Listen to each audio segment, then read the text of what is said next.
வெள்ளரிக்காய் குழம்பு எப்படி வைக்கலான்னு பார்ப்போமா. ஃபஸ்ட்டு வெள்ளரிக்காய் வெட்டிக்கோங்க, அப்புறம் வெங்காயத்தையும் வெட்டிக்கோங்க, அப்புறம் தக்காளியும் வெட்டிக்கோங்க. அதெல்லாம் சேர்த்து போட்டு நல்லா வேக வச்சுக்கோங்க.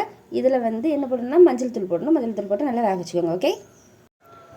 தேங்காய், ஜீரகம், பூண்டு, மிளகாய் இல்லைன்னா வத்தல் பொடினாலும் போட்டுக்கலாங்க. போட்டு நல்லா அரைச்சி எடுத்துக்கோங்க. மசாலா அரைச்சாச்சு. இந்த மசாலா இதில் மிக்ஸ் பண்ணிடுவோம். அப்புறம் கொஞ்சம் புளி ஊற்றணும். புளி ஊற்ற மறந்துடாதீங்க. ஓகே, நான் மறப்பேன், நீங்கள் மறந்துடாதீங்க. புளி ஊற்றிட்டு தாளித்து இறக்குன்னா வெள்ளரிக்காய் குழம்பு ரெடி.